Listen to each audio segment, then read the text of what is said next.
We be fussing, we be screaming, but you the one I wanna lay beside this evening.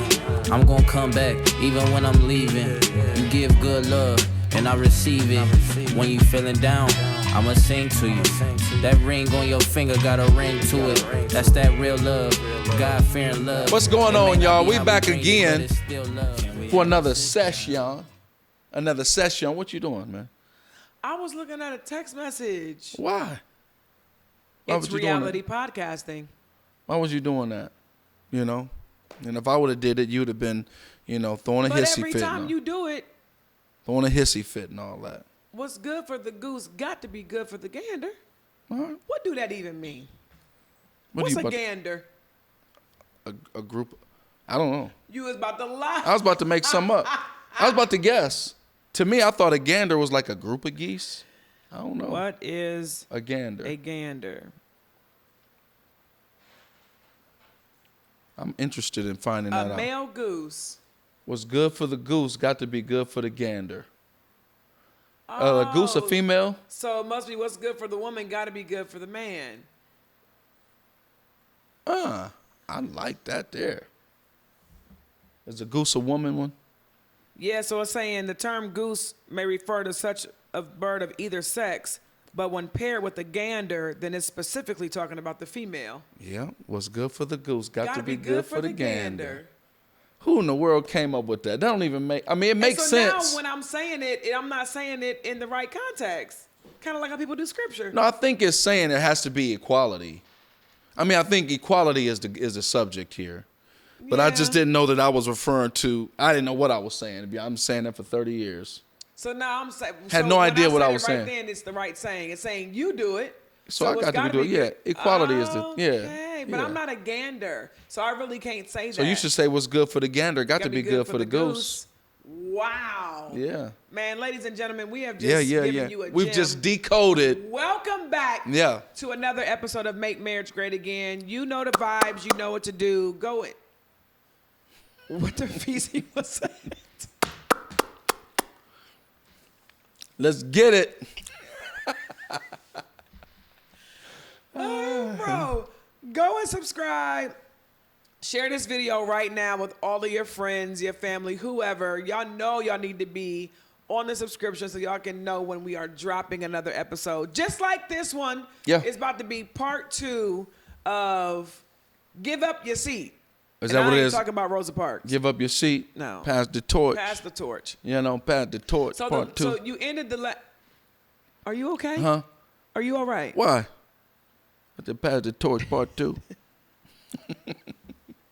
Last episode we ended it, and you said something I thought was key. You said basically there's nothing wrong with emeritus status. So kind of go into that for those who do not know what emeritus means, and kind of build on why we were saying that at the end of last episode. Well, so basically we were just talking about, we started out talking about Nicki Minaj and Meg Thee Stallion. Yeah. And was basically kind of saying we felt like Nicki Minaj wasn't necessarily trying to give up her reign on the top as the top female. Yeah. I thought Meg Ben had that years ago, but she must not feel that way. They fighting and arguing and bickering. Maybe she it's feels ridiculous. like she's not giving her homage. Maybe that's what it is. And maybe that's what, so then we transitioned into why does it feel like a lot of the times people who should be giving up seats don't want to give up these seats when their time is come and gone? Why don't they want to give up these seats? We reference church, we reference other businesses, sit your grandma and granddaughter and recipes and all of that. And we start talking about, what are some of the issues with the person who doesn't want to give up the seat? Yeah. We talked about that it could be insecurity, and we talked about how insecurity rears itself in a bunch of different faces. It rears up as confusion, as anger, as fear, these types of things, irrelevance, all of the stuff that a person who has built their whole everything up in this seat, now getting ready to be de-seated. What they got to deal with, dethroned, you know what I'm saying? So we was talking about that, and really it started off as us really pinpointing the person who's supposed to be giving up the seat. Yeah.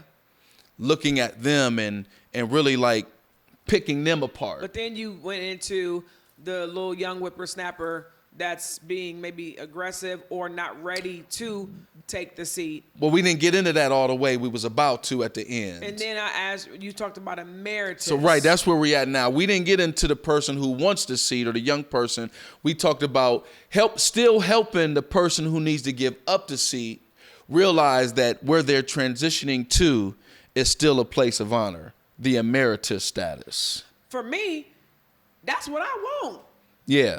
I want the emeritus status. I want to be the matriarch. I want to be like you got to come see me. Like that for me it's on some mafia Godfather, you know what I mean? Like there's such a high level of respect and honor for that position. Yeah, it comes with, but it comes it's developed over time.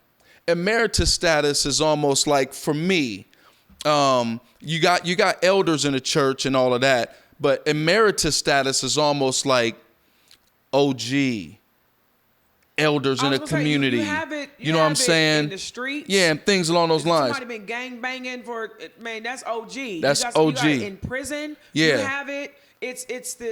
It's age, it's tenure, it's respect. It's respect. It's and honor. It's people 100%. saying, I respect how you was putting it down for all of the years. 100%. And I still respect you, even though you don't have the bull by the horns anymore. But I believe, to segue into the young whippersnapper, that is a lost art.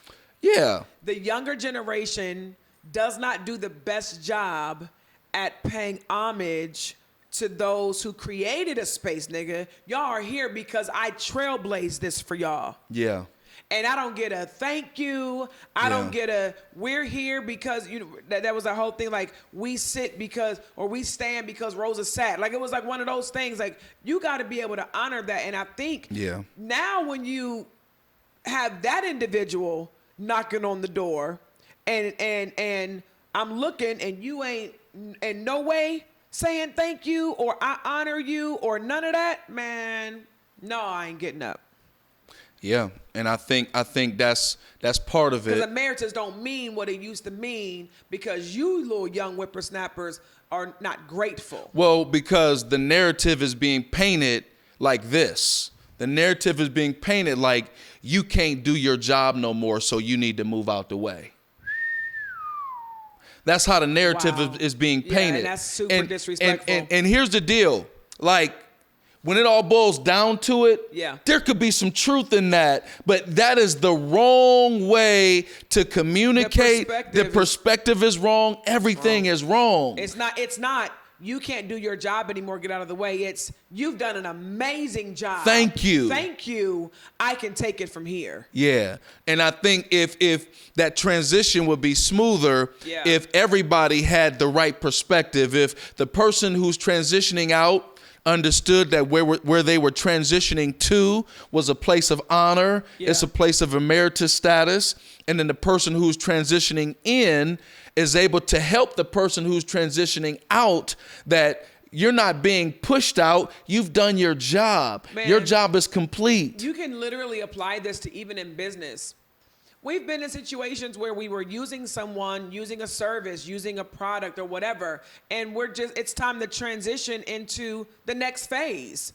And instead of getting upset that I'm not using you anymore, I've now graduated or I need to go to another individual. It's how do I communicate that? How do I, because it's not a letdown. Yeah. It's really just it's time. Yeah. And I don't think it's being communicated properly. I don't think that people are being honored the right way. Yeah. I think that it's a combination of pride of not wanting to leave and pride of it's my turn. It's pride on both ends. It's what's the word when somebody thinks that they should be having it or think that they deserve it? Oh, entitled? Entitlement. Yeah. On both ends. Yeah. The young whippersnapper is entitled. Yeah.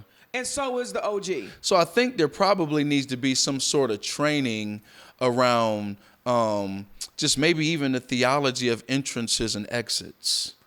The you know theology of entrances and exits. How to enter a thing. And how to exit a thing. Yeah. Wow. And I think if that was taught theology means study of? Okay. Theology is study of God. Okay. I believe that God has a way that things should be entered into and things should be exited. Of course he does. And I think if this was introduced to young whippersnappers early, yeah, it would be the goal. well, then they would have that. So then when they became the OGs, there wouldn't be so much tension. Well, and when it's their time to enter in, they know how. Yeah. And when it's their time to exit out, they know how. You know what I'm saying? But I don't know if that's taught too much anymore because there was so much friction because of frustration and because of confusion behind, leadership styles and structures. And I don't really like the way they lead and they ain't doing it right. And so now you develop a frustration. And you think that you can do it until you get your butt in that seat and then you realize, oh, snap. Yes. I think about my grandmother, God rest her soul. Her and her sisters, there was 13 of them, I believe. They planned all of the family reunions. Mm-hmm. And I'm sure some of my family watches the podcast. When all of the matriarchs died, we have not had a family reunion. Mm-hmm. I mean, we had a family reunion, and I was super tight to all of my cousins. Like, not just my dad's sister's kids or my uncle's kids. I was close to my father's first cousins and second cousins' kids because those are my grandmother's sisters and brothers, and they made sure that we had family reunions once or twice a year. So clearly then... So two things have happened. Two things have happened. What do you think? My grandmother knew what she was talking about by maybe not passing that torch soon, but then she also did a poor job on leadership development. And if entrances and exits was a known thing, then what happens is it makes it easy for who's getting ready to exit, watch this, to appoint somebody as next. See, so if no one is appointed as next, if everybody's in charge, nobody's in charge. Facts. So if no one's appointed as next, don't nobody know who's supposed to be next. When Nathan went to Jesse's house, he was in there. Bible now? Yeah, we're talking about. He went there to say who was next. Okay. He went there to identify who was next. Yeah. And it ended up being David. You see what I'm saying? Even though it wasn't David's time, David was next. He still was identified. He was next. And so because of that, we were able to, it was no confusion. And so, in a perfect world, he wouldn't have had to deal with all of the craziness that he dealt with Saul, with becoming next. But in the perfect world, Saul would have been okay. And you see what I'm saying? I see. And so there would have been no confusion and the transition would have been smoother. The transition would have been smoother. And so I think it's something that needs to, when you said something, I also think that the importance of the seat that you're taking has to be communicated. The importance of it. I understand the frustrations as a trailblazer. I have deemed you and we are trailblazers. We do things a lot of the times first.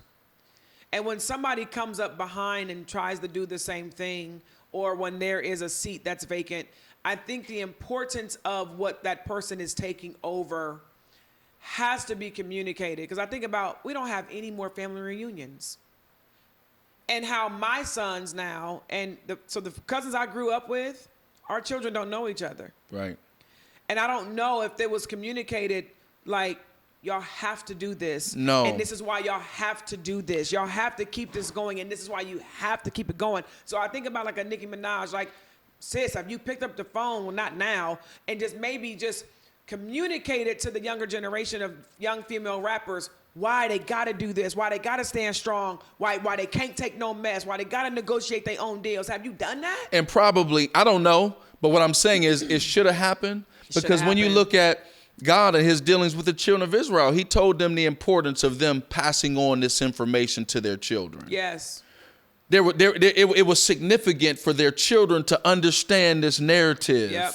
You know what I'm saying? In order for it to be carried on, in order for the children to have the faith and the training and the understanding of this relationship. And didn't he tell them to keep what did he tell them? To keep basically keep the story going. That's what I'm saying. Yeah. He told them they're supposed to tell it to their children and all of that. And so, there's a significance and an importance of, if you are a father. Jeez. And you want to run around and call people sons, then you need to be transferring the importance of what you've been a part of to those who are looking to you as father. What if I'm not looking to you as father? Then I'm not giving that to you, because God told the children of Israel to pass that on to their children. Well, I think the issue now is, and we can talk about it, is that you have the whole spiritual son thing. You have men, you have women who are claiming people as their kids. And I am not your child. No. Child is father is progenitor language. Part of the issue, but Genesis, progenitor. Progenitor means you're the one who did it. So part of the issue is you have people who are calling mentors fathers. You have people who are not the same. Yeah, you have people who are calling spiritual guides fathers. But if that's your father, then that means they begat you in the realm of the spirit.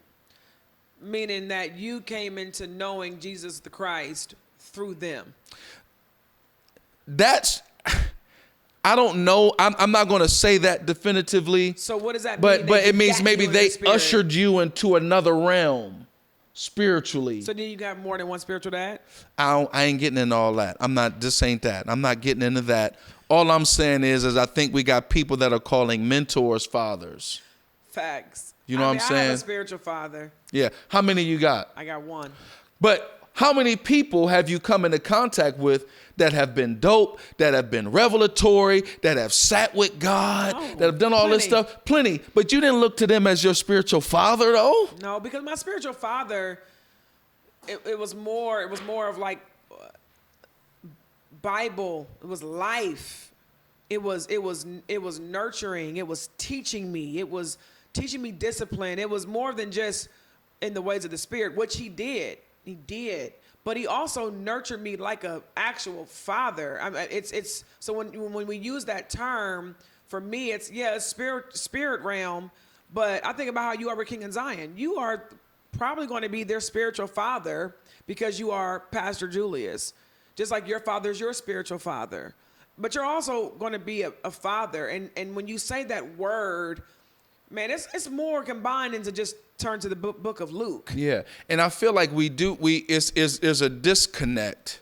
You know what I'm saying? And so I think part of the issue is really that when you talk about successors and you're talking about a person who's supposed to be transitioning out, not wanting to give, and a person who's wanting to get a seat, you know what I'm saying, wanting to try to kick somebody out. I think it's not really understanding that relationship. Mm-hmm. And I think there's no relationship a lot of the times in a person between a person who's transitioning out and a person who's transitioning in. There it is. You know? There it is. There's no relationship. Yeah. And relationships, people, are the currency of life. Yeah. If you do not know that, you better write it down. Yeah. That is how you are able to pay for things, is relationships. Yeah. It is always who you know. Yeah. And we're treating transitions as transactions. All right. And it shouldn't always be that way. I get it. Wait, we are treating transitions as transactions. Yes. Wow. And it shouldn't always be that way. It should never be that way. You know? A transition should never be a transaction. We are talking about relationship here. Yeah. And it's funny because we're talking about relay, and we're talking about passing the baton. That's why it don't work. Yeah. Because how can I relay something to you when we don't have relationship? Yeah. Yeah. So now there's an automatic resistance when it comes to transition. And watch this. When you think about a relay team, you know what they do? What? They practice relaying. They do. I sit there and watch it. I watch my sons at their track practice, and I watch the relay team. They practice the baton being passed. Man, they talk to each other. They yell at each other when one doesn't stick the move they're supposed to stick. But here's the point I'm making. They practice passing the baton. They practice relaying. And so I think my question is how many times has the person who should be leaving a seat practiced transitioning the seat to a person who's supposed to be having it? I would love to see I would like to see the numbers, and I can almost guarantee that there's more success on a transition when the individuals who are transitioning have relationship? Possibly, probably. Because there's so much, like we just talked about the spiritual thing, spiritual father, there's so much that's being poured into you when we are relaying. I'm getting to know why you started it. Yeah. I'm hearing your love and adoration for the thing that you trailblazed. I understand the importance of this thing to your heart. I know who to trust, who not to trust. You're schooling me, and I'm able to see it from your lens, so that when I'm able to mount the thing that you built, there's a part of it that I'm looking through your eyes. And guess what else? You know what else makes the transition easier? What? Is when we both have the same goal. See, on It's for the a thing to be relay successful. team, winning is the goal. That's it. And so when winning has been defined and everybody that's on the team have bought into what winning means winning, for them, yeah. then it makes the transition easier. Man. But the problem is that everybody don't have the same goal. Listen, there was this video that I watched. It was on, I think it was Ohio State's rowing team. It was a college rowing team, and this woman was transitioning in, taking another coach's space. And the first conversation she had out the gate was, "We are going to win the 2000 and whatever championship." Now they have not won even one or two games. So let alone, might have been ice hockey. They hadn't won one or two games, let alone the championship. But when she transitioned, that was what she told them from day one. So when you said winning, it was kind of like, this is what we are going to do. Yeah. And everybody bought into, this is what we're going to do. And you want to know what they did? They won it. They won it. And what happens is when everybody has the same goal, you're willing to work on the minute details that a lot of people don't pay attention to, that's going to help and assist you in accomplishing that goal. This is why in a track practice, they're working on their steps. They're working on when they're supposed to get started, when they're supposed to put the hand back. All of that, all of those little minute details that people ain't paying attention to, they just see a baton being passed. But they don't really realize that, A, they've been practicing on the minute details for the past 6 weeks leading up to this track meet. And so all you see is a baton being passed. You don't realize that they've been practicing this relay all the time. I've been giving you little small duties the whole time. What it is, because I've ran track for years and did relay, it's the count. And I believe that is where the mark is being missed. And the mark will be missed in a relay if your count is off. There are so many steps in between the person that's passing the baton that you can take. Once you take too many steps, once the count is off, that person is now out of bounds. And I think that that's what we are seeing. We see a lot of just miscounts. And so now, if you pass the baton to me, it's too late.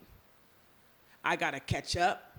I gotta work harder. It's steps. If you give it to me before, I'm in a space I really shouldn't be in. I gotta work harder than I would have to work because I'm really supposed to be 7 or 8 steps up. It's all about the count.